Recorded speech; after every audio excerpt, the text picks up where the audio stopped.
Alright, so as we all know, the One Piece final saga is going on right now. And there's a lot of things that I want to happen before the final saga that I think a lot of us probably will want to. So I'm going to get into my top 5 things that will happen. Just so you know, there's not going to be any manga spoilers in this video, so you're all good if you're watching from the anime. Okay, so getting into number 5, I'm just going to state it right away. The Straw Hats actually need some more attention, and not Zoro, Luffy, and Sanji. The other ones. So of course when they all joined, they all had this super personal entry into the series, and you're like, wow, I care about these characters. Do you even remember Brook is in the Straw Hats? And then the story has definitely shifted focus heavily to Luffy and Zoro and Sanji too at times. But the other Straw Hats, like, do you even remember that some of them have their dreams and stuff? I don't even remember what a lot of their dreams are. I actually don't even... I have no idea what Brook's dream is now that I think about it. Not to get into it too much, but when you get onto the next arc, you're really going to think that Frankie is about to have this huge role. And for a lot of the manga readers, I think we can all say that, he definitely does not have a huge role at all. And another thing too is a lot of them just are like not growing as characters, which is typical of One Piece, but it's also like they can grow a little bit. The most frustrating instance of this is by far, no joke, Usopp. Usopp has been a coward from the start of the series, right? We saw the whole thing with Oda said he's always going to be the weakest character, but him being a straight up coward at times is so frustrating. And it's all the one point that I think was extremely unrealistic is when all that stuff was Tama was going on in Wano, and he still wanted to run away, and he didn't even really want to stand up and protect her. It just, one, didn't seem like Usopp, and two, it's like we are over 1,000 episodes into this series. You can give him some strength so he's at least viable, but he is practically useless at this point. And a lot of the feats you saw in Dressrosa, man, you gotta let that stuff go, man. It doesn't seem like it's coming back anytime soon. Number 4 is I actually need like the Void Sentry flashback really soon. I know a lot of you are going to think, oh, what are you talking about? Like, he's going to reveal when he reveals it in the final battle. If he wants to, he wants to. What I mean particularly is I at least need like half of it or a large portion of it. There's just a lot of holes in the story right now, particularly with the Revolutionary Army. Their purpose is still pretty unclear. And then a lot of the stuff with the Gorosei, yes, the manga is getting into it now, but I want them to at least reveal at least a quarter of that flashback at some point before we get into the bulk of the final saga, just because there's so much framework there that's needed. A lot of questions to be asked about Shanks. Why didn't he go after the One Piece? A lot of questions to be had about Dragon, like what is he even doing? A lot of the stuff with the Gorosei, they just seem like weird characters right now. And Emu, obviously there's Emu definitely got a lot of questions to be had about her or him.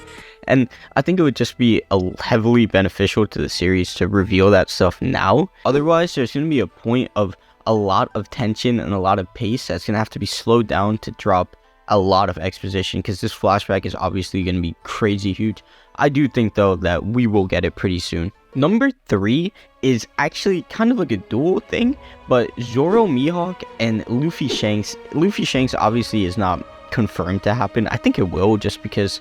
I mean, it would be pretty fucking epic, wouldn't it? And then, of course, Zoro Mihawk is gonna happen at some point, and I think it should actually happen after the final saga, which I know kinda sucks, because all that tension from the final battle is gonna be coming down, and, you know, it's basically just gonna be like a fun fight.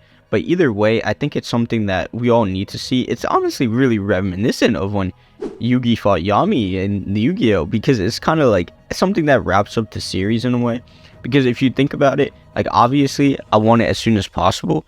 But if Zoro beats Mihawk before the final battle, you know he's going to destroy Shiru. And he's going to destroy everyone he fights in the final saga. So to make sure that that tension isn't eliminated is pretty important. And I also think it'd be kind of awkward to slot in now. For Luffy Shanks, I actually think that will happen before the final battle, just so Luffy can upgrade his haki and just get stronger. He might not be up to par with his bounty yet, or really of the moniker he's given, but Shanks could definitely teach him. And I think it's a great point to get the Elbaf, because maybe we could have, I don't know, Usopp level up for once too. So I think that would be pretty pivotal and pretty important. Number 2 is honestly the most important point, I think even more so than number 1, but there needs to be higher stakes within the series. There's only a few characters that we can almost confirm that should die at some point, that have been foreshadowed to die, And of course, number 1, Shanks, because of the fight with Blackbeard and the fact that he's the mentor. It would make a lot of sense for him to die. Shanks and Blackbeard have had this whole back and forth thing going on for a while now, so it would make a lot of sense for him to die in that instance. And then Law, of course, with his fruit, he's been foreshadowed to die because of the whole trade life for immortality thing. And then Usopp, I think there's mainly like color spreads and stuff, but I'm sure Oda knows he should kill off one of the Straw Hats, and I think Usopp is gonna be the one on the gutter.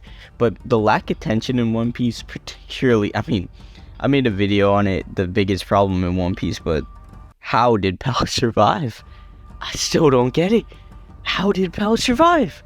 But regardless, let's move on to number 1, which is, of course, Luffy becoming king of the pirates and finding the One Piece. You know what I mean? Like, of course that's gotta happen. I want to give you a real point, because obviously, like, that's gotta be number 1. So I want the red line and the grand line, the big red walls, to fall down at some point in the series. I think it would just be very reminiscent of a lot of the themes going on in the story, as well as the fact of the whole X marks the spot part of One Piece. And a lot of people speculate that that is the One Piece breaking down the wall. I don't know how much that makes sense. Like, I definitely think it will happen because of how many times Luffy breaks something to win an arc or win a battle. I think it will just happen in the story. I don't know if that's necessarily the One Piece or not, but that would be super cool to see them walls come down and just freeing the world, because Luffy wants to be free and he frees the world. So that's all I have for you today. Hope you enjoyed my list. We're just getting started. We're going to stay consistent, and I will see you in the next video.